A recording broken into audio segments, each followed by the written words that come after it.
to the cloud server. Okay. Fabulous. Should Great we news. start Here we go. and fire away. Fantastic. Hello, everyone. Welcome.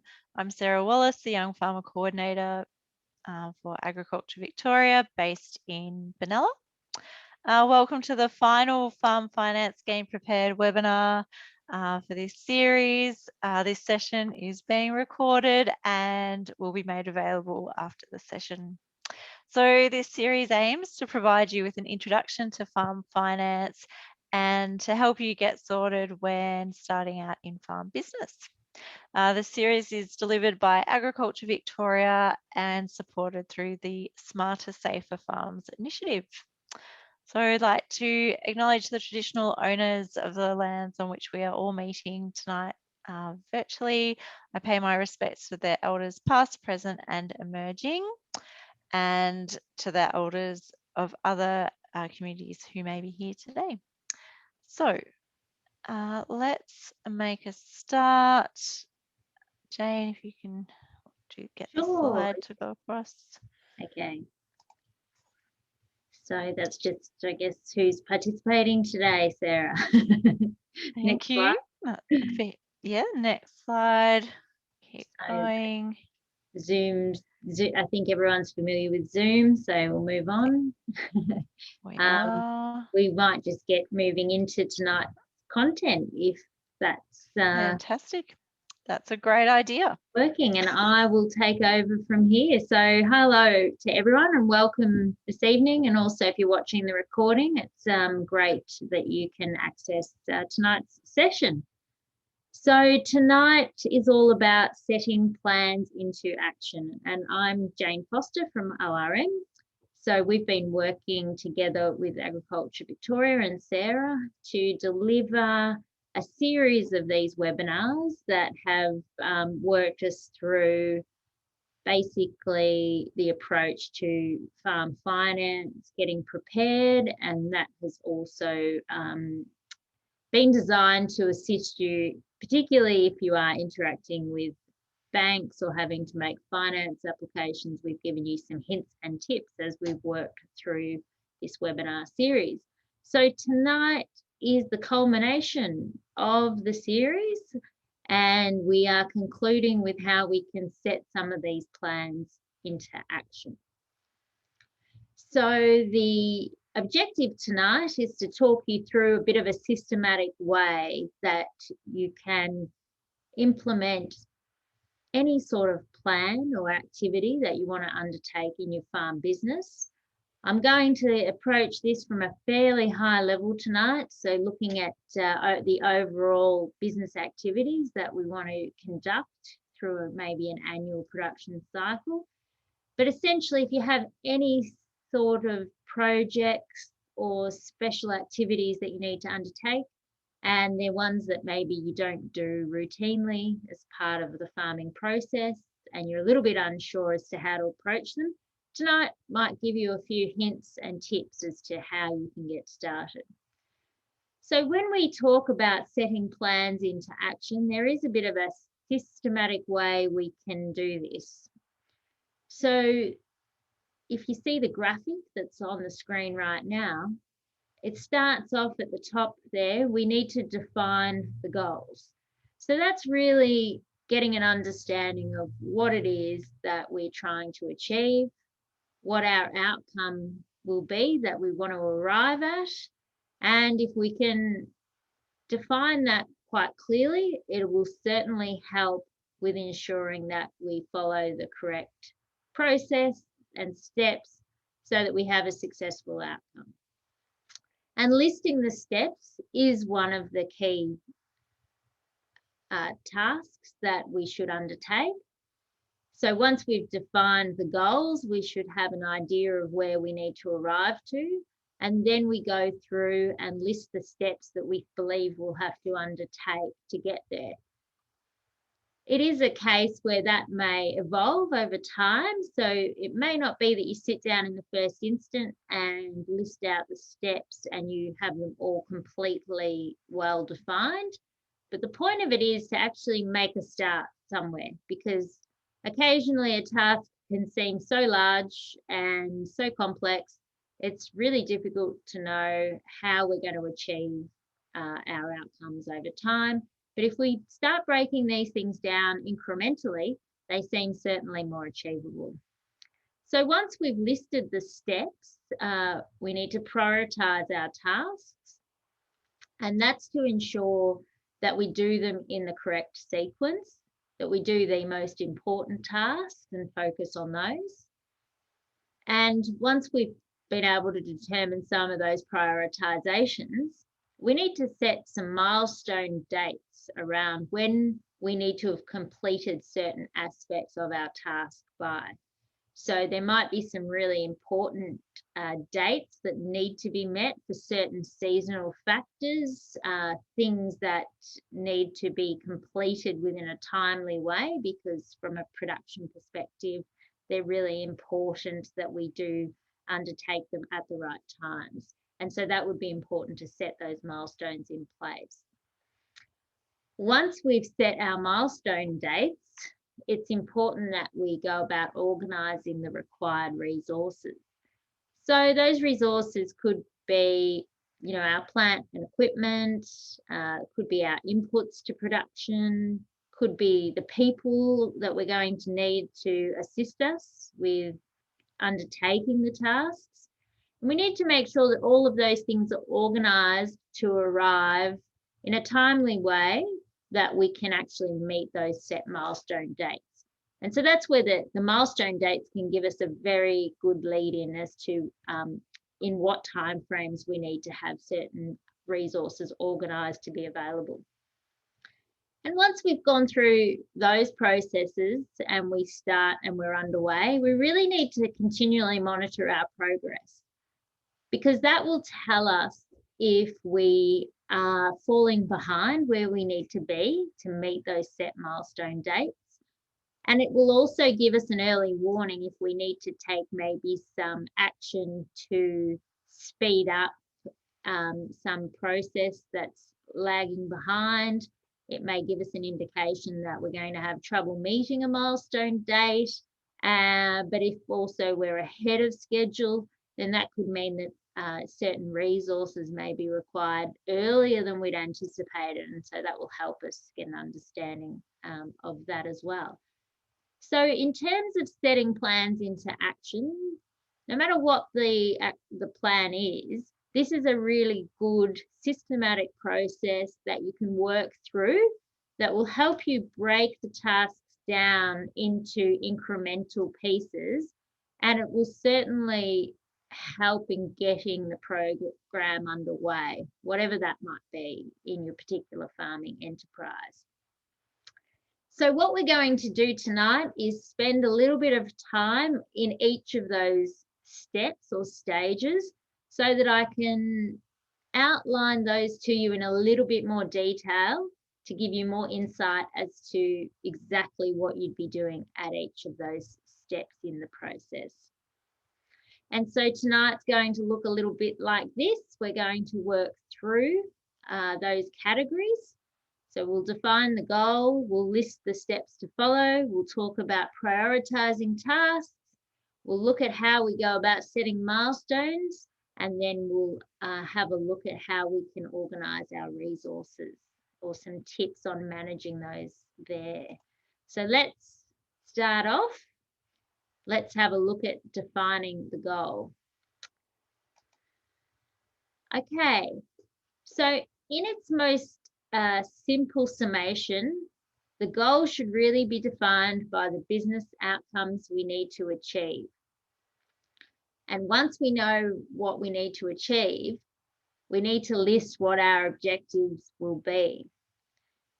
So to break that down, in terms of these differing enterprises, obviously our objectives should be relatively similar no matter what we're doing, and that is to run a farming operation that can generate enough production so as to produce income at a level that is able to meet costs of production and also allow us to reinvest in the business and move forward. So we need to define or outline our own production system or farming business in such a way that we can analyze how much production we need to generate over the course of 12 months. And then we need to go through a process of understanding our costs, and that'll give us a good outline as to what our objectives might be. So in each different business enterprise, the actual production might be slightly different. So in crops, we produce grain. In a livestock enterprise, we might produce wool or fibre, or we might actually be producing food. So each of those different types of production outputs essentially generates us an income. So if we look at those generally about defining our goals, we have in a number of agricultural enterprises or farming businesses annual production cycles. So essentially, we conduct a cycle of operations and it repeats on an annual basis. So that's certainly true of dry land cropping, particularly in Victoria, where we don't see summer cropping really able to be viable. In a broadacre livestock enterprise, we'll generally have an annual production cycle associated with those, where if we're in a business that's breeding animals, that will happen at one prescribed time during the year, and then a number of other activities will be arranged around that. Horticultural crops, a similar annual production cycle. We harvest once a year. And a dairy enterprise that basically probably dries off, one that doesn't run a continuous milking throughout the year, will have a clustered sort of calving across their dairy herd, and then they'll progress into their lactation cycle to a point in time eventually where they'll dry off that dairy herd again. And then it will start anew once calving recommences at that 12-month interval. So around that, defining the goal, and as I said when we started, we'll be taking this from a quite high level tonight, so really looking across the business enterprise itself. But as I said, if you have specific smaller projects that you want to undertake, you'd approach them in quite the same way, although the objective of a singular project might be slightly different to the objective of the business as a whole. But you're really looking at that single definable purpose, so the end item, the product or result that you're looking for. And I would suggest that in farming enterprises, the single definable purpose or the end item, the product or result, is around optimized productivity. So what I mean when I'm talking about optimized productivity is that the production or output of grain or of hay or of wool or in livestock or apples, fruits, vegetables, whatever it is that we're producing, it's done as efficiently as we are possibly able to do that. So that means that for the income that we are able to generate, we've done that with the most efficient use of the resources that we have in the business. So we haven't overspent in any areas because we've had inefficiencies, perhaps too many labour, or we've had particular problems with maybe weeds or pests because the management wasn't quite as timely as we needed to make it. So that would mean then that we may have had, you know, additional spend on chemicals to address certain issues. So that's the optimized productivity. And the reason why I suggest that that would be the single definable purpose around the farming enterprise is that when productivity is optimized, we tend to see sustained profitability, optimal production.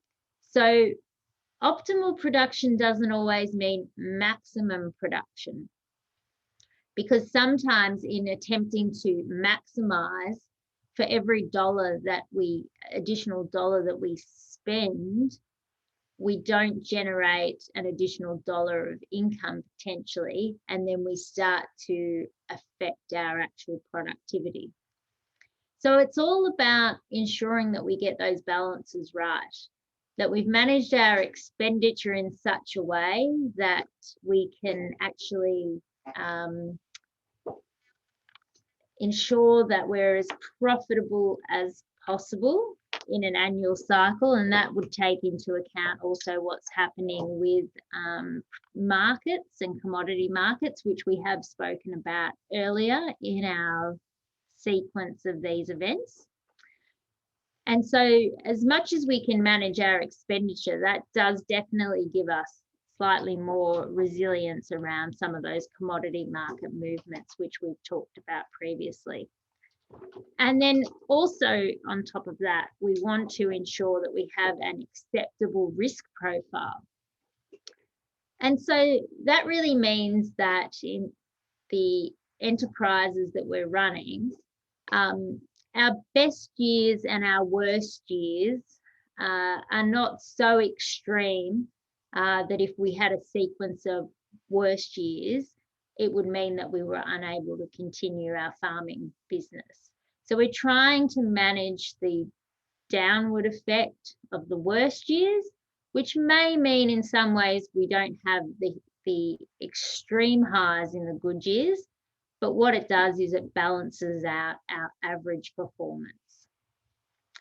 So that's really how I would see defining the goal around a farming operation.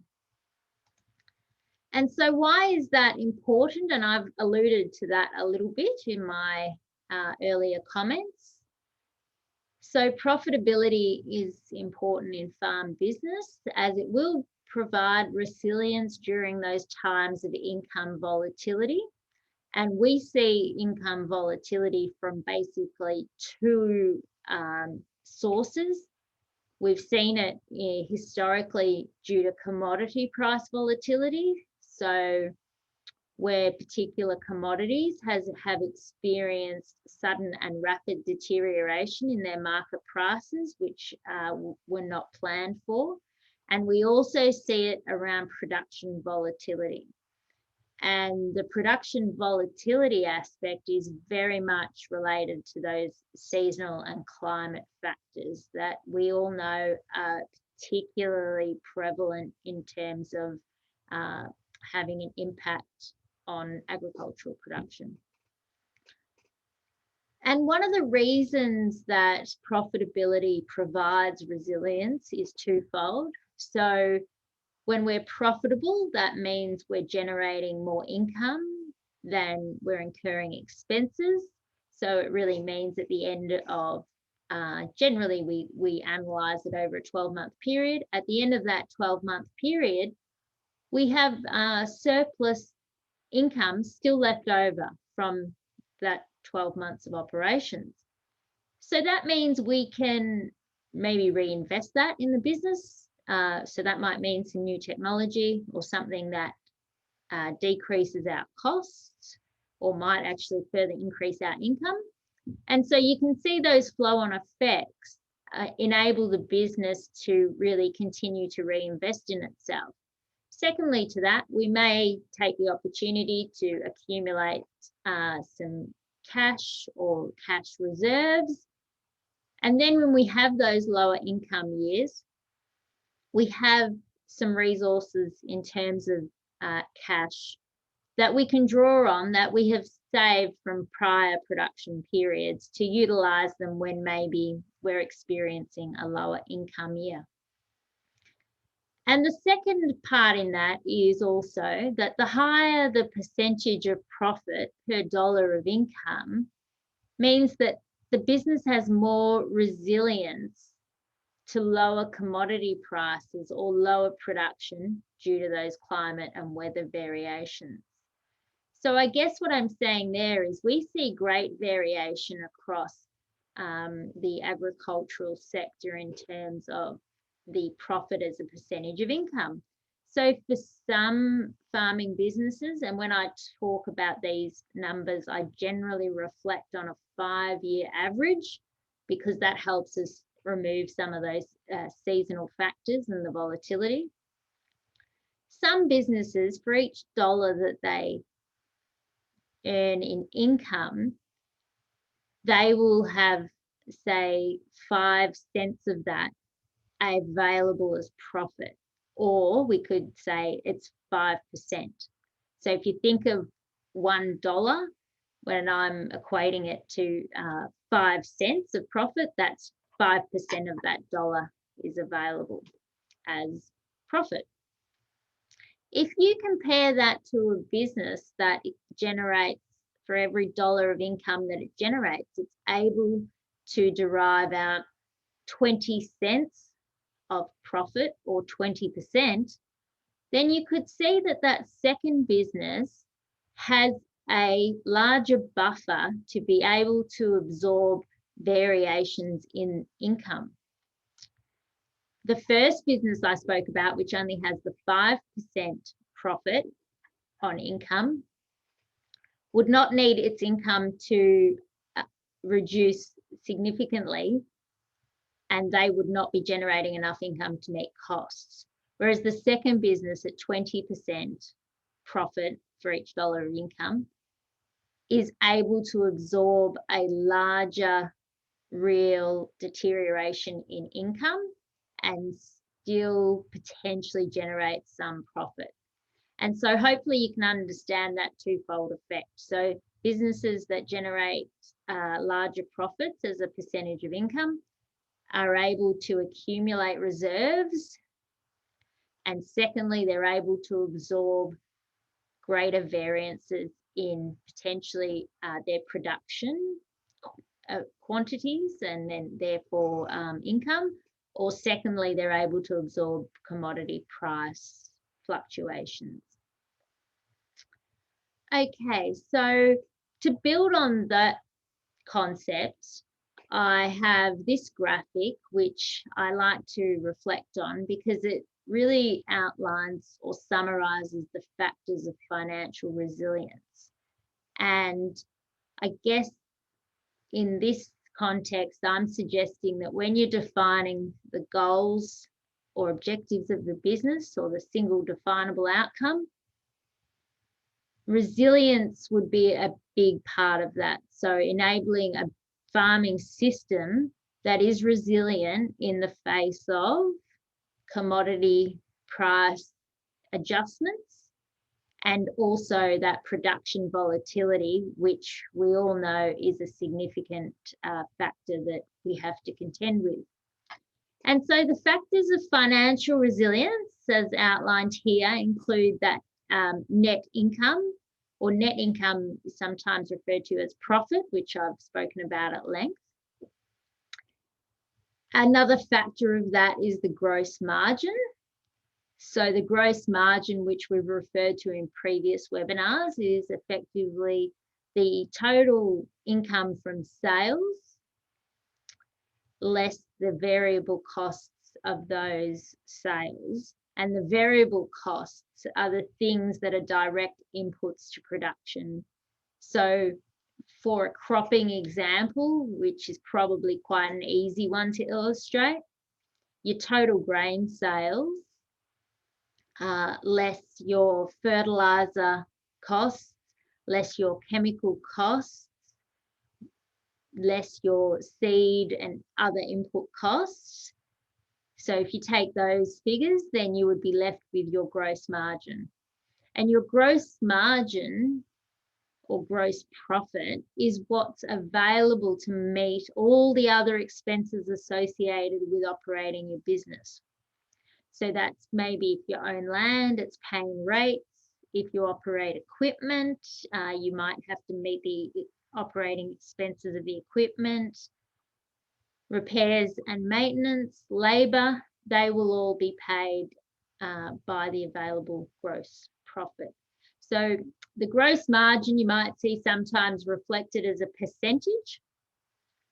So if you were able to generate $100 of income from grain sales, but you'd spent $50 on chemical, fertilizer, seed, and those other direct inputs, then effectively you generate $50 of gross profit.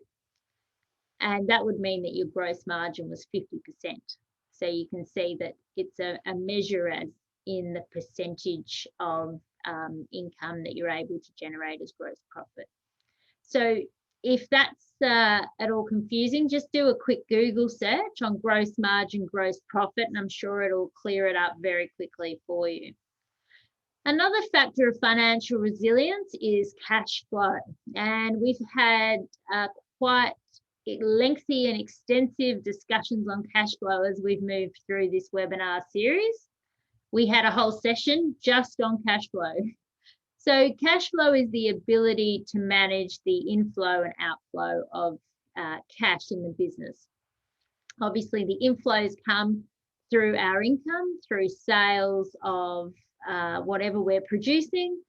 We may even sell things from time to time. We may sell a tractor and we receive money for that. That's part of our cash inflow. And our outflows is basically everything that we're spending money on in operating the business.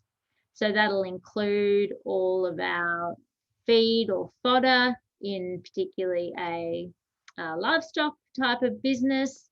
If it's a crop or horticulture business, we're going to have outflows around the chemical, around fertilizer or nutrition, soil nutrition, labor, so all of those types of outflows.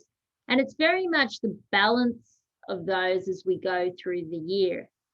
And you'd understand that cash flow is an important part of financial resilience, because if we don't have a working balanced cash flow, what will happen is we'll have periods of time in the business where we need to pay for expenses, but we may not have the cash available to do so. And so it's really important on a day-to-day, month-to-month level that we understand how much cash we have available, what expenses we have coming up, and whether there's more income due. And so we can balance out the inflow and the outflow. And so clearly that is an important part of financial resilience. And then return on investment, that's really a measure of all of the money that we've got invested in this business and how much money is it able to return to us from our operating activities. And so the reason that that is important is because it is partly also a measure of our productivity.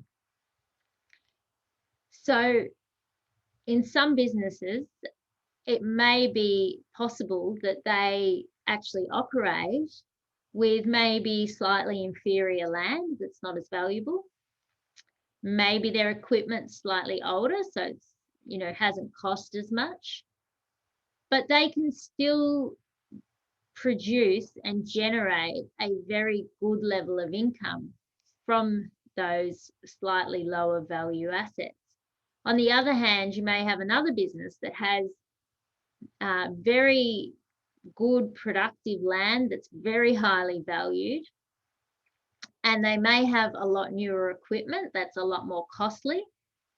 So that second example needs to produce a lot higher profit or earnings to enable them to achieve the same return on investment. So it's not always really accurate just to compare profit between two separate businesses, because you need to also look at what assets they have available or what they have invested in the business that produces that profit. And that is a really good measure on how efficiently they are operating the business. So that's a summary of our financial resilience. And so that would form part of our objective. We obviously want to produce net income. That means we have money available to reinvest in the business. We want to manage our gross margin because that will make us a more efficient business and produce the gross profit available to meet all the other fixed expenses of the business. We want to be able to have a working cash flow. So that will in some ways dictate how we manage the sale of our production or commodity through the year. And it's always a really good idea to measure our return on investment after we've completed another year to see how effectively we were able to generate our income and our profit. Okay, so moving on from there, in defining the goal, we really want to also consider our factors of production resilience. Now, in agriculture specifically, because a lot of our production systems are very much based around biological activities, so we're either breeding livestock and raising them, or we are producing crops either annually or off plants, then those biological processes usually have a very specific timeliness around when things need to happen. So to ensure that our business has production resilience, which is as strong as possible, timeliness of operations can be a really key piece in that puzzle. And so when we're defining our goal around that single definable purpose is that we are as productive as possible, timeliness of operations will certainly form a factor in that. We also should be constantly striving to adopt industry best practice. That means that we're looking at what's happening across the industry, and when there's some innovations or new practices that have been proven to be effective, we find a way to adopt those into our business.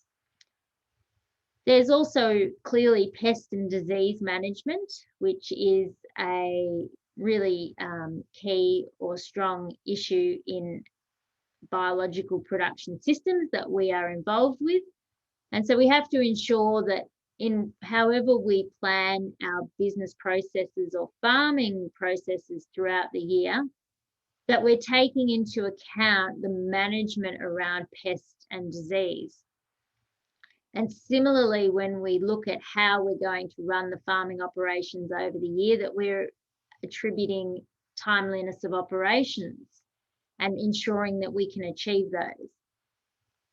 And also in terms of production resilience will be the technical expertise that's available to the business. Now, that doesn't necessarily mean that we have to be, as business owners, operators, the most technically proficient people in all aspects of the business, but certainly if we know that there are areas that are not our particular strength, then how do we go about sourcing that technical expertise into the business? So that obviously might be veterinarians. It might also include nutritional experts. It may include agronomists. So they're the types of specialist expertise that we may bring in to ensure that we have access to the best technical expertise. So in wrapping up, if we define our business goal around being able to be as productive as possible so that we can generate those profits that we can reinvest and that will also build resilience within our business, I think we've outlined that we really have to design it around being the goal takes into account all of these factors as well. So you can see where we're talking through this. At first glance, it may seem like it's quite a complex process around operating our farming system throughout the year or our production cycles to ensure that we can achieve all of these things, which will ultimately result in the end outcome that we've been able to be productive and we've generated profits. Okay, so that's our first segment on defining the goal. It's probably one of the most, I guess, challenging ones that a lot of people will deal with. So I've spent a bit of time going through that. Now, in the interest of time, we might skip through the poll question and we'll move through to our next segment, which is that we're going to list the steps to follow. So listing the steps becomes a little bit more practical, which is really good. We're getting into the following list of questions. So we would be wanting to start with an outline of steps to achieve the required result. So we're really talking here about what has to be done, how it's going to be done, who's doing it, how are we ordering or sequencing this, which we'll go into a little bit more detail in the next area where we prioritize. And then obviously by when, that's setting those milestones around when things need to happen. Okay, so let's consider that if we were running an actual cropping enterprise. So we'd list some steps to follow, and I've given it a very broad outline here around some of the steps. Now, this would be just initial steps, and from here there'd be other activities that would also be triggered to be completed, but this is probably just a very high level outline for this point of the exercise.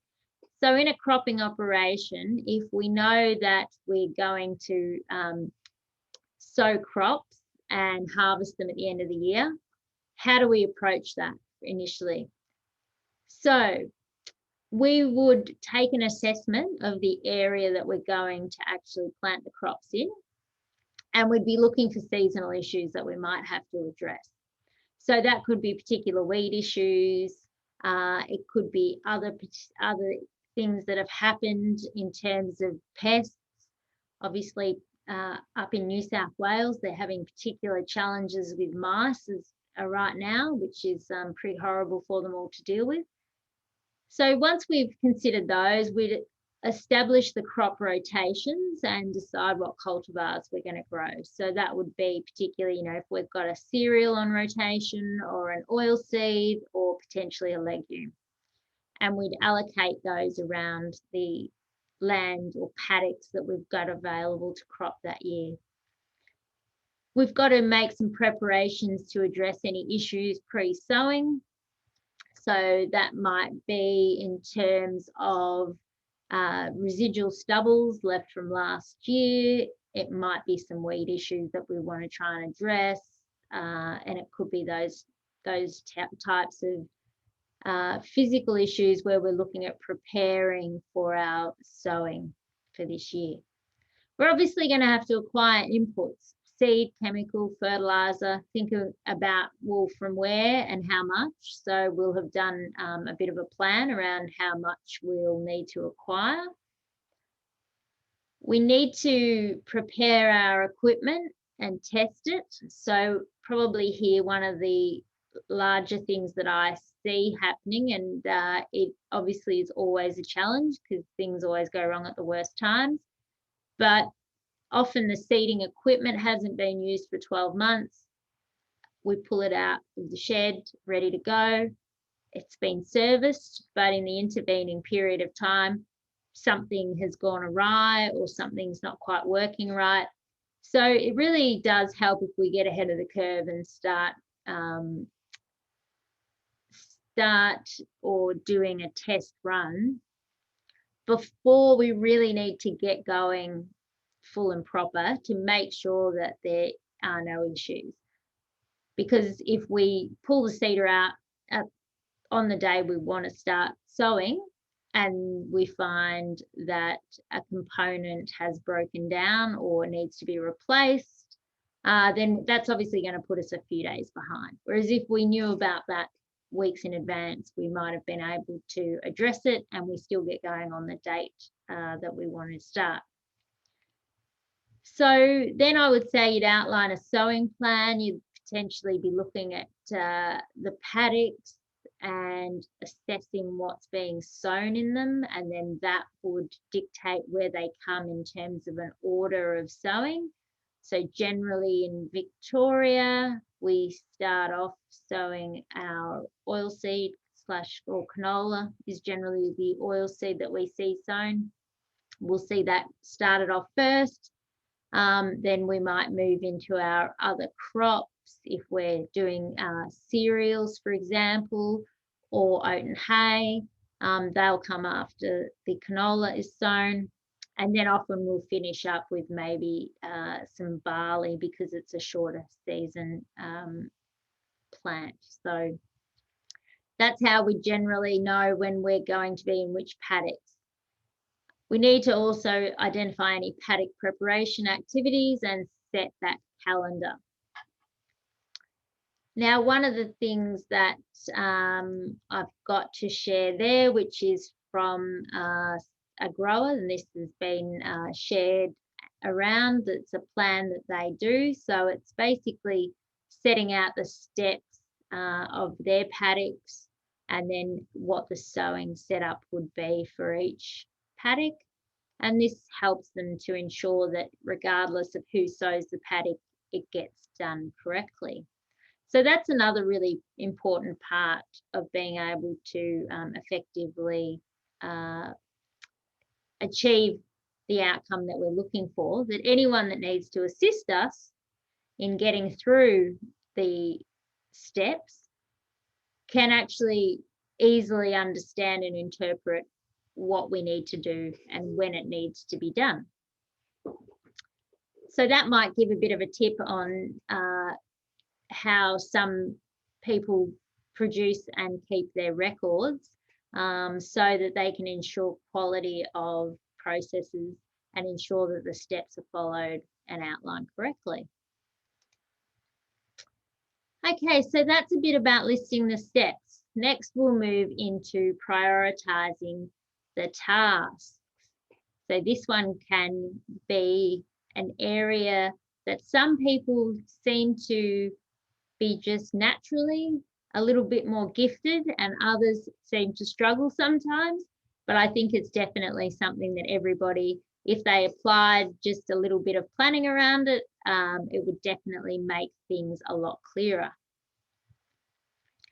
So around prioritizing the tasks, I'm going to talk to you about the Pareto Principle. And I'm not sure that everyone watching the webinar might have heard of this previously, but the Pareto Principle basically says that about 20% of our time is spent on a few vital tasks, but that 20% of time is responsible for 80% of the results that we achieve. So you may have heard of this as the 80-20 rule that people talk about, and they apply it across a large range of different situations. But in this context, we're going to talk about the tasks and how much time we spend on certain tasks and how important they potentially are to the outcome. And so what that would mean, obviously, if 20% of our time is spent on those few vital tasks, the other 80% is made up of many trivial tasks. And those tasks, the trivial ones, they're really only responsible for about 20% of the results. And so that would say of all of the time that we spend going through our day, our week, our month, our year, there's 20% of that time that is super critical to our end results. And the other 80% just kind of adds a little bit on top. So to me, what that says, we better make sure that that 20% we do really well and we prioritize it. So those few vital tasks we need to do as perfectly as possible. and as timely as possible. And I think another great example of that would be when we're sowing crops. In terms of a whole year of activities, we would probably only spend 20% of our time sitting on a seeder or sitting in a tractor pulling a seeder.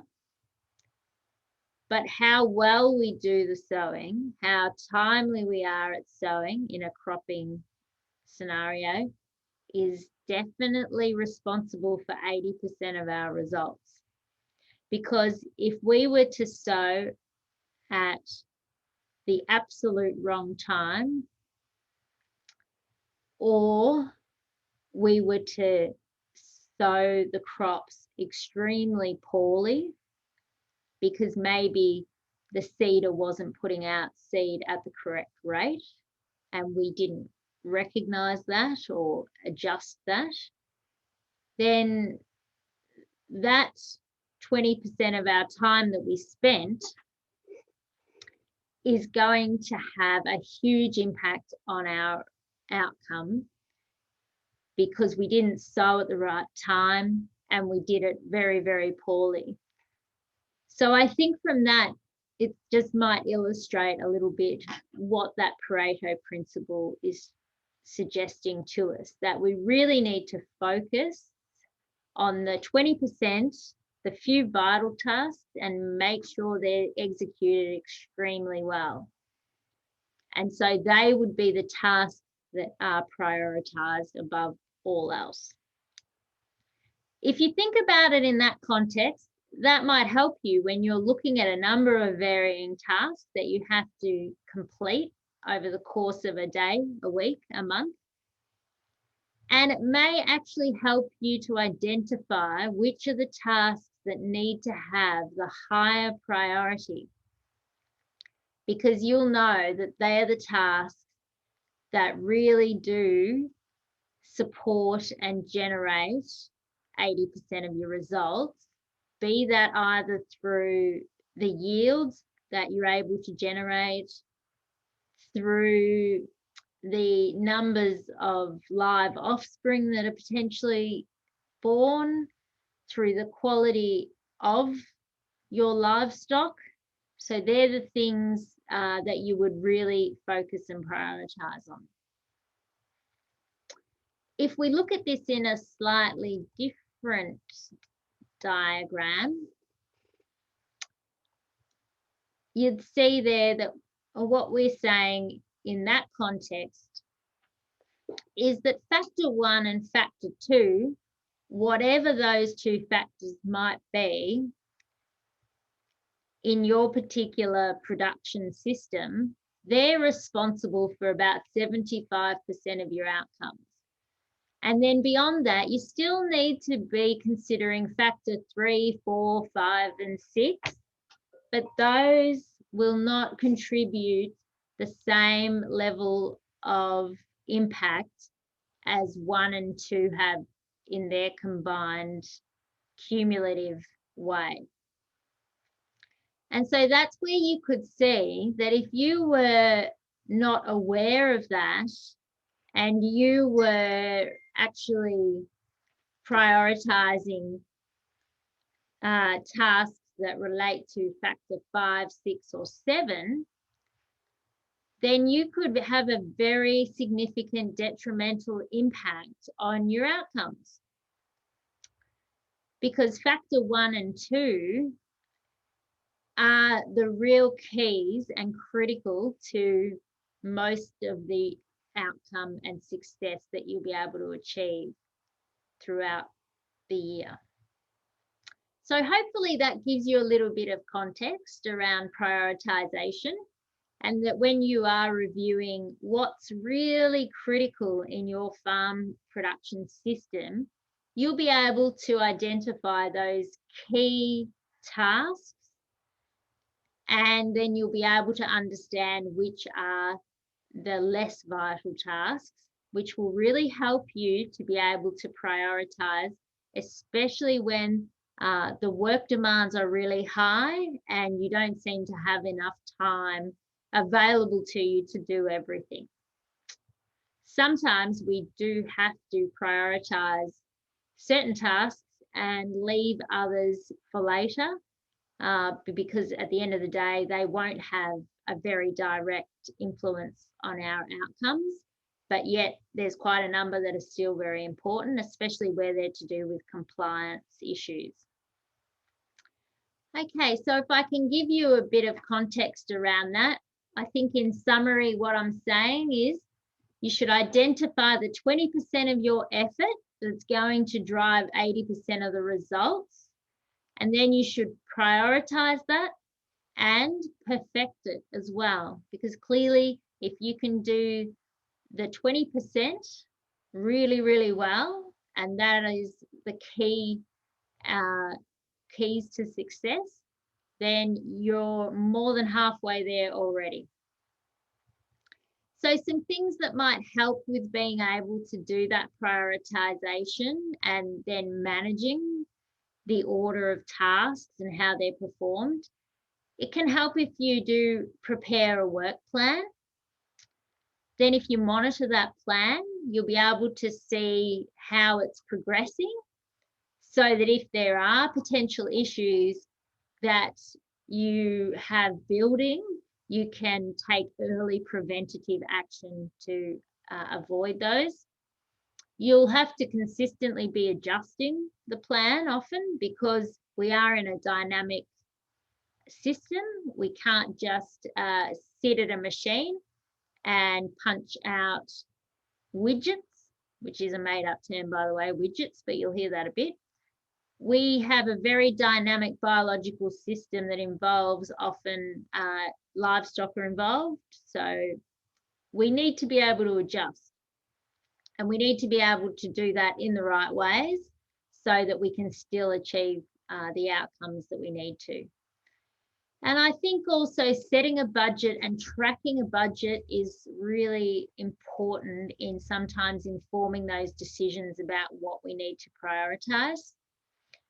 And part of that is because if we operate the business for the full season of the 12 months, but then we don't ever reflect on how much income we generated and what our expenses were until maybe 10, 12 months later, we get maybe our tax returns done, then we haven't really had the most up-to-date information that we've been able to make decisions around, because we haven't received that feedback on income and expenses until a long, long time after those events have taken place.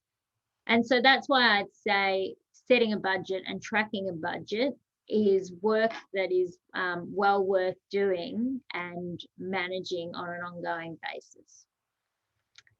Okay, so we were thinking we'd do a time management poll, but in the interest of time, I think I will keep moving through our content for tonight.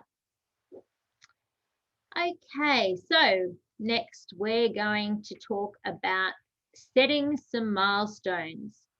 Now, these are really good to have in place, and I'm going to talk you through a few of the reasons why. And I'll also show you some fairly simple ways in which you can look at setting milestones. So when we're setting milestones, we want to outline the time critical tasks. So things that really need to be done at a very specific time so that we can put those into the schedule. We set a date for completion.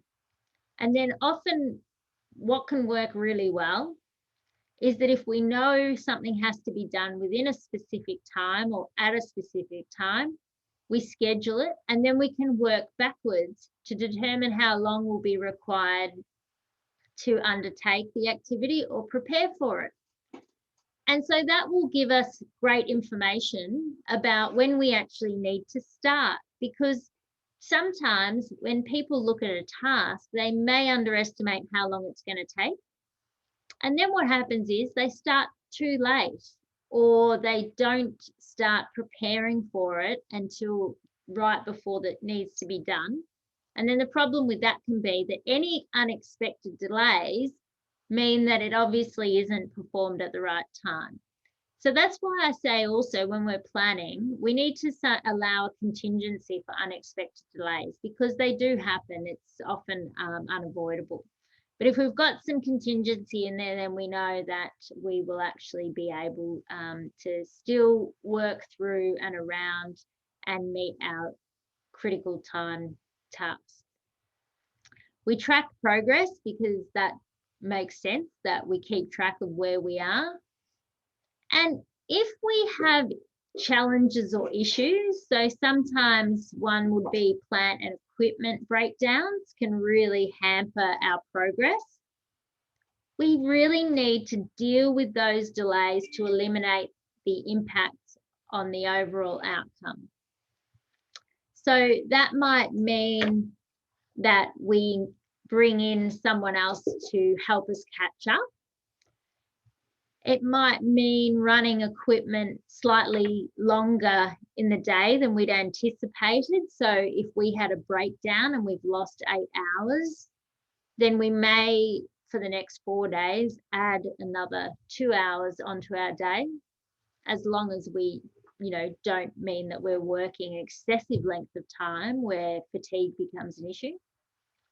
We might add 2 hours onto our day over the next 4 days to catch that time up. I do find sometimes that when there are issues with equipment, people accept the delays and think, well, I'll just finish later. Now, that's okay, I guess, if we're ahead of schedule or we don't have time critical tasks. But generally speaking, if we have time critical tasks, and sowing is one example of that, where definitely the later that we have our crops in, after around target date tends to be around that mid-May. For every week after that we are still sowing crops, we tend to see that the yields are not as high as they might have been if the crops were in the ground that couple of weeks earlier. So you can see there where it's a really good idea, if you've had delays, to try and recapture that time. So if you think about it, if you're already giving up yield at sowing, there is a lot of the season yet to come when other things will arise that could have an impact on yield, which is production. Excuse me. So I sort of see it that we need to not give up any possible production for reasons that are within our control, because there's probably going to be a few that happen throughout the year or season that are outside of our control. So we really need to aim to be very proficient at the things we can control. So an example, and this is just using Excel, of setting milestones.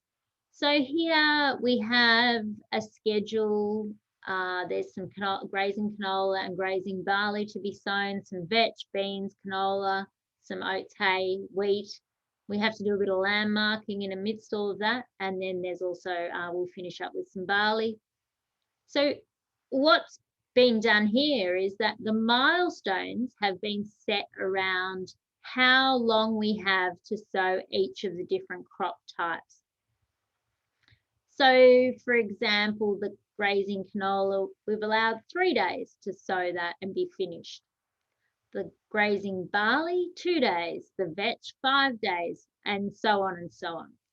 And so what we've done there is we've set the schedules or the milestones so that we know how far along the process we should be finishing with each of the different crop types. So according to this, by day 27 of the process, from start date, we should be finishing our sowing of canola. So if we got to day 27 and we were only halfway through sowing the canola, that would mean that we were roughly around 4 days over time.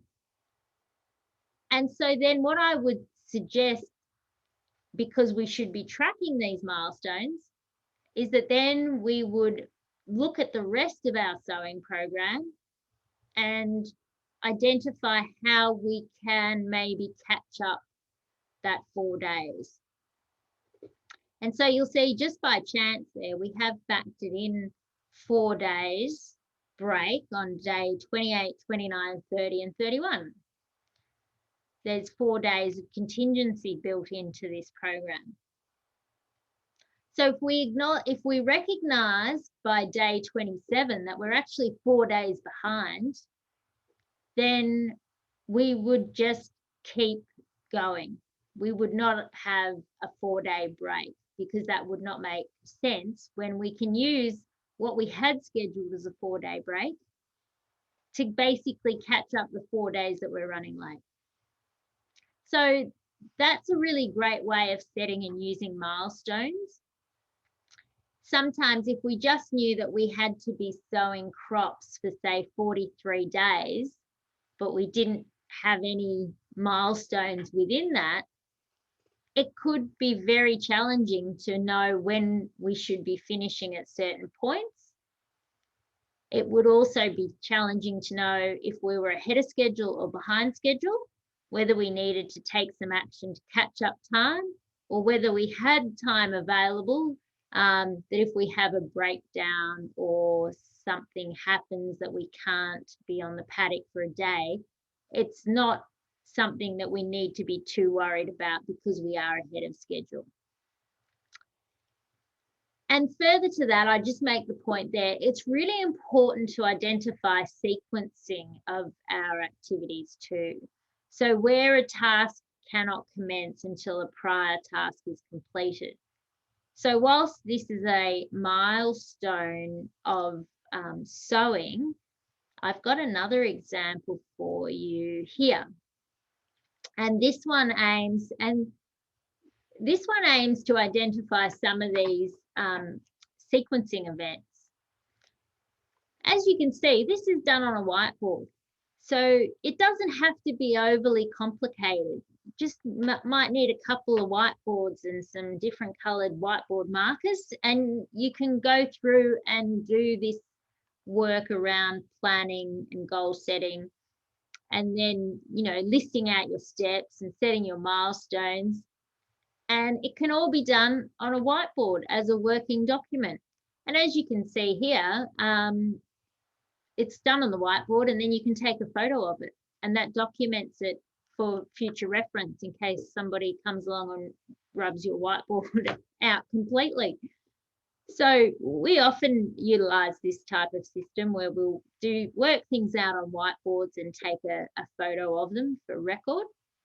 And certainly this can work really, really well. But you'll see here, we've had to sequence a couple of activities. So in this example, each of the paddocks is listed down the left-hand side. They all had to be sprayed before they could have sowing completed on them. And so we know that we need to factor in that time to firstly complete the sowing before we can then complete the sowing. Sorry, the spraying before the sowing. I hope I said that right. And so you'll see there where we've just allocated the blue boxes as 1 day allowed to spray the paddock. And then in the green blocks, that's how many days we estimated that we would need to actually sow the paddocks.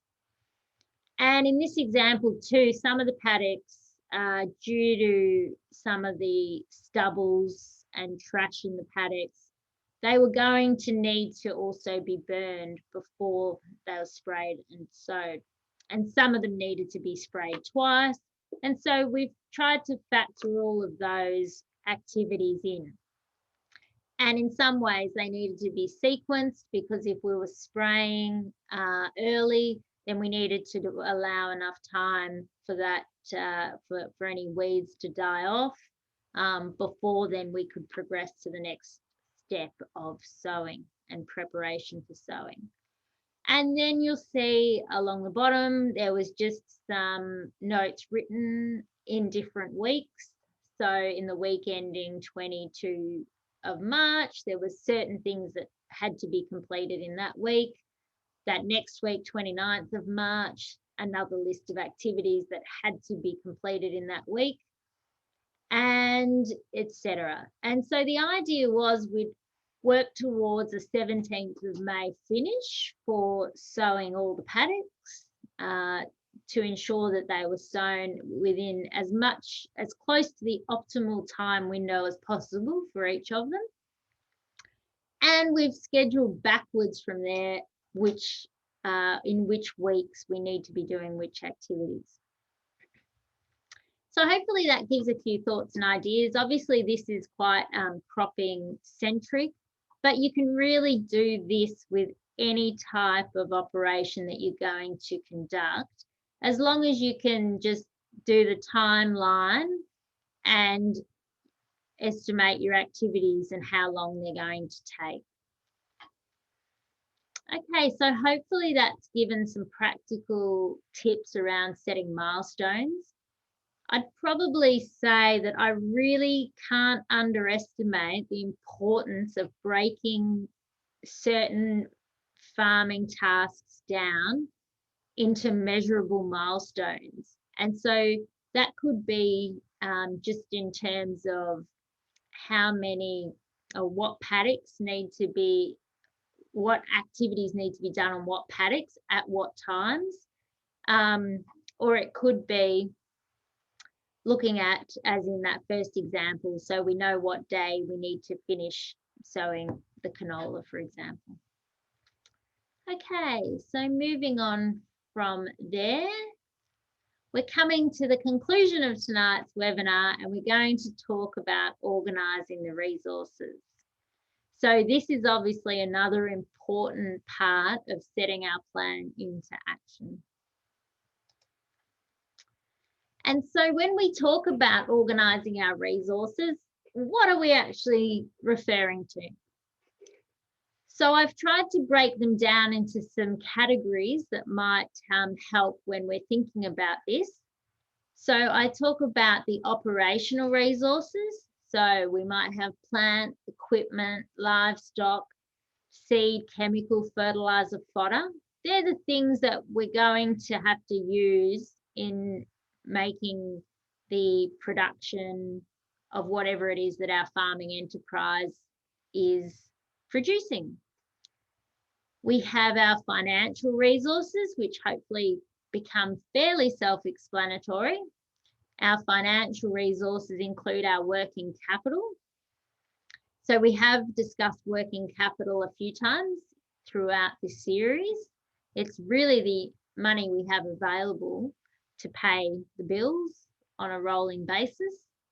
So cash is part of our working capital, but it is certainly one of our financial resources. And then we have our inventory, debtors, and creditors, which also are all part of our working capital, but we have them all there, which contribute to the balance of working capital in our business. So obviously, inventory, which might be livestock, if we had to, we can send livestock to market, we sell them, and in that way we convert them to cash. Debtors, so they would be people that we may have sold something to that haven't paid us just as yet, so we sold it to them on terms, but obviously as soon as they do pay us, then we are in receipt of the cash. And creditors are generally people that we owe money to. So for example, we may be running accounts with certain merchants or providers of agricultural equipment or inputs. So they might let us take those and use them, and then they'll bill us for them and allow us to pay at a later date. So they're our creditors, and obviously at some point in time we have to use our cash to pay them. We also have what I'd refer to as organisational resources. And so these would be the things like land, which is a huge component of most of our agricultural enterprises. Infrastructure, So the infrastructure will be the improvements that we've built on the land, which help us to run our farming enterprise. So a key one I can think of in this context would be a dairy operation. Generally speaking, they'll have to have made, a quite significant investment in their dairy, which enables them to obviously milk their dairy cows, collect and hold the milk until it is collected by the milk processors. Other organisational resources might include water. So when you think of this, it could be that that water forms part of an irrigation operation so it's actually used directly in that effort to irrigate. But it could also include things like, what's the water holding capacity on the property? Are there dams? Are there stock troughs? How is the water moved around the property? And what's the access and availability? Other items like fencing, again, they're improvements to the land, which would obviously enable us to run a livestock enterprise. And I've also included as part of the organisational resources the soils, because they are an intrinsic part of what we do in agriculture in any type of broadacre system, in horticulture. So it's probably one of the key contributors there as an organisational resource that we need to manage and maintain. Certainly also in a number of instances, the soils will have certain limitations or intrinsic qualities that we have to manage around or manage for. And then labour is obviously a really important resource, because generally speaking, we always need labour at points in time which are often at critical points in time or really important points in time to complete activities. So the labour can be permanent, casual or contracted type arrangements. It may be that our farm business is not of a size that warrants us having additional permanent labour. So, for example, in that situation, we might have to look at bringing in casual labour so that we can utilise them as required and they're not permanently, I guess, a cost to the business, even when there's not really sufficient work to be done to warrant having them there. And contractors can also form an important component of managing around that labour effort as well. So basically, that's a really, really big summary of some of our resources that we need to organise and coordinate. So in this next slide, I'm going to try and give you a few hints or tips on how you can analyse those resources and how they're organised, which might give you some tips on whether they need to be reviewed or potentially looked at in further detail. So in terms of our operational resources, things like our costs of production, our gross margins or gross profits would give us some indications as to what it's costing us to produce our agricultural output. It's also a really good idea to look at machinery investment ratios, because the investment in machinery and equipment needs to be in context of the size of the business and the total income that the business is able to produce.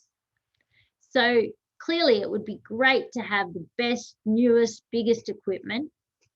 However, even if we had the cash available to buy that equipment, it may be an overinvestment for the business that we're operating. And so that's why it's always a good idea to analyse machinery investment ratios, because they'll give us a little bit of guidance on how much machinery or equipment or the value of the machinery or equipment that we should have as part of the business. We also can look at our income estimates, our cost management, and we can compare those to production benchmarks and also industry benchmarks. Not to say that production and industry benchmarks are always something that are completely relevant, but they do give a very good guidance to business owners and operators.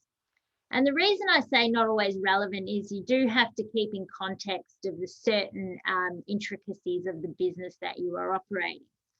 However, if you're involved in a business, there should be some industry benchmarks about the types of income returns that you could expect to achieve as dollars per hectare. And you could compare that for your region against what you're actually producing. And then that would give you an indication as to whether it might be possible that you should be able to generate some, additional income dollars per hectare. And so then you might look at your farming system or start to undertake some reviews to see how it is that you could increase that.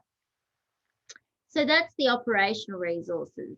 And then there's the financial ones, which is profitability. So I've talked about this, profit percentage per dollar of income. Things like your interest coverage ratios.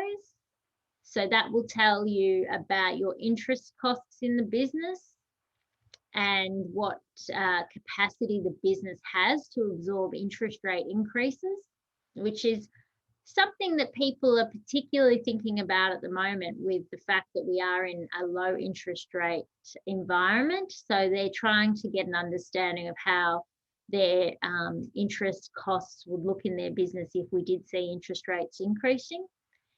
And then your equity as a percentage of total assets will give you guidance on exactly how much equity you have in the business. And you can understand equity if you really just write out a list of all of your assets for a start and add that value together, and then write a list of all of the liabilities.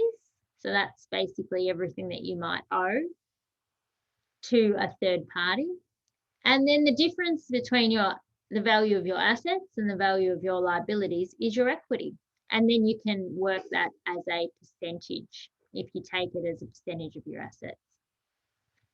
Then we have the organizational resources. Often that's measured through return on investment from operations, or you'll hear it talked about as ROI. Then you can look at things like investments to save time, money, or gain efficiency and analyze the return on those. And then further to that, there might be strategic investments that could be made. So a strategic investment might be additional land in a different area, for example, so that you try and diversify a little bit of the climatic events. So your return on investment will tell you a little bit about how efficiently you're operating all of those organisational resources. And then in terms of labour, you can have a look at inside your business what your salaries and remuneration is as a percentage of your total expenses. You can look at labour utilisation. So that's potentially where we look at the labour costs versus the total income. Contractor costs, other things around labour like staff retention can be quite important, because if you employ people and they consistently leave within 6 months, then that might mean that it's not a very pleasant working environment. So you might need to review that. It might mean they're overworked or they don't really understand what they need to do. And always with labour, OH&S compliance is certainly an important aspect of managing and organising your resources. Yeah, certainly not something that you'd want to be asking staff or anyone really in your business to operate machinery and equipment for 24 hours straight. So you need to ensure that you've got that planned and organised to give people the requisite breaks so that they're not fatigued. Okay, so that's some just prompts on how you can measure the organisation of resources. But obviously, clearly, we need to have these all working in such a way that they flow together to enable us to be as productive and profitable as possible. And so that brings me to the end of this evening's presentation for you, and sadly to the end of the series for this Bank Ready series of webinars. But before we all go, I think, Sarah, there was a bit of a feedback poll, so we might let people just complete that as we go. And we have some places that you can go to for more information. There's a website called Farmtable, which has got quite an extensive list of resources for business management and around planning and setting goals in business. Also, Agriculture Victoria has a very good business management site on their web pages. And generally, all the RD and Cs for your specific industry will have some really great resources that you can draw on. Now, I think, Sarah, I might pass back to you so you could talk about the upcoming bootcamp. Thanks, Jane. So for those that are at a bit of a loss of what to do on Thursday nights, on the 17th and 24th of June, we have a Young Farmer Business Bootcamp. It will be held in Bendigo from 9:30 to 3:30 both days.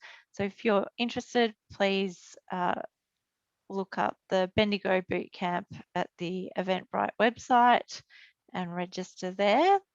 So yeah, please register for that if you haven't already. And also feel free to, if you haven't, sign up for the Young Farmer Business Network Facebook group, and you can find out about some other events and activities and opportunities for young farmers through that as well. So the final slide, Jane, you just had our contact details up there. So please, if you do have any questions, follow up with Jane on her details there, or I'm happy to chat anytime about any information or things you'd like to know. And I guess always like to thank Jane Foster from ORM for presenting this fantastic series. We really appreciate it, Jane. I think you've really imparted a lot of important key messages, not only tonight, but through the other webinars as well. We really appreciate it. And it's great to have the recordings as an ongoing resource to support young farmers on their endeavours to run successful businesses. So thank you very much, Jane. I'll give you a nice clap. It's been a great effort. So thanks so much. It's been great to be able to participate in presenting the series. And so if anyone's watching this webinar replay, they should, certainly look for the other 4 sessions that we've been doing together. So thanks again, Sarah. I've enjoyed it a lot, and encourage anyone that wants to, they can get in contact with me. More than happy to hear from you. Fantastic. Thanks so much, Jane. Thanks, Sarah. Bye to everyone. Bye for now. Bye.